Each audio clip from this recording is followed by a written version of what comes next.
Ernakulam കാക്കനാട്ടെ Indian പ്രതിരോധ മന്ത്രാലയത്തിൻ്റെ കീഴിൽ പ്രവർത്തിക്കുന്ന ഇന്ത്യൻ നേവിയുടെ ഗവേഷണ കേന്ദ്രത്തിന് 150 മീറ്ററിനുള്ളിൽ ഹൈഫൈ ഹോട്ടൽ അപ്പാർട്ട്മെൻറ്റ് എന്ന വ്യാജ ഹോട്ടൽ അപ്പാർട്ട്മെൻറ്റിൽ 100-ലധികം വരുന്ന നൈജീരിയക്കാരെ താമസിപ്പിച്ച് പരിസര നിവാസികൾക്ക് ബുദ്ധിമുട്ടുണ്ടാക്കുന്നു. ഇവിടെ പുറകിലൊരു ഗ്രൗണ്ട് ഉണ്ട്.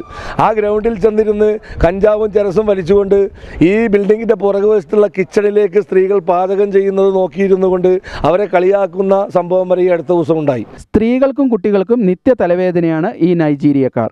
തീവ്രവാദത്തിനും സാമ്പത്തിക തട്ടിപ്പുകൾക്കും പേരുകേട്ട നൈജീരിയൻ നിവാസികൾ രാജ്യസുരക്ഷയ്ക്ക് തന്നെ ഭീഷണിയാണെന്ന് ഇവിടുത്തെ താമസക്കാർ പരാതിപ്പെടുന്നു.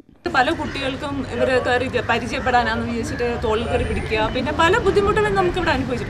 ഒരു ദിവസം ഞങ്ങൾ നോക്കുമ്പോൾ അവർ മൂത്രവിസർജനം ചെയ്തുകൊണ്ടിരിക്കുകയാണ് ഞങ്ങളുടെ ഇവിടെ ഫ്ലാറ്റിൻ്റെ മുമ്പിൽ, ഞങ്ങളുടെ ഫേസ് ചെയ്തുകൊണ്ട്, അതായത് ടെനൻസിനെ ഫേസ് ചെയ്തുകൊണ്ട്. അവർക്ക് അപ്പുറത്തും എവിടെയും അവർക്ക് സൗകര്യങ്ങൾ ഇവിടെ ഉണ്ട്, പക്ഷെ അതൊന്നും ചെയ്യാതെ ഞങ്ങൾ ഇപ്പം മനഃപൂർവ്വം എന്തോ നമ്മളെ എങ്ങനെയെങ്കിലും സ്ത്രീകളെ അല്ലെങ്കിൽ കുട്ടികളെ എന്തെങ്കിലും ഒരു ശല്യപ്പെടുത്തണം എന്നുള്ളൊരു.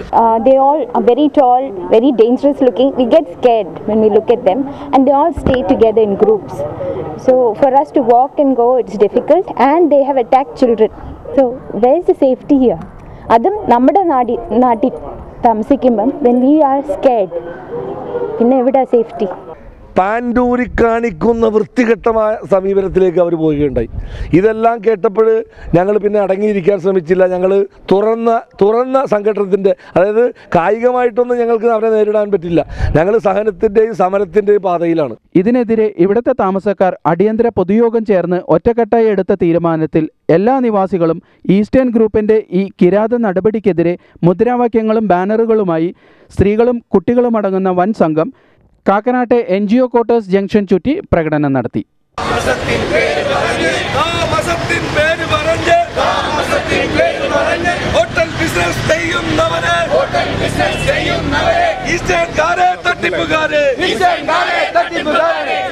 എന്തിനേറെ പറയുന്നു, ഈ 64 വീട്ടുകാരടങ്ങിയ ഈ NRI ഫ്ലാറ്റുകാർക്ക് തികച്ചും ദുഷ്കരമായ, കുട്ടികൾക്ക് പഠിക്കാൻ പോകാൻ പറ്റാത്ത, സ്ത്രീകൾക്ക് ജോലിക്ക് പോകാൻ പറ്റാത്ത, നമ്മളുടെ സ്വകാര്യതയെ 100% വേട്ടയാടുന്ന സമീപനമാണ് ഈസ്റ്റേൺകാരായ ഈ സ്ഥാപനം നൈജീരിയൻ കോളനി തുടങ്ങിക്കൊണ്ട് ഇവിടെ നടത്തുന്നത്.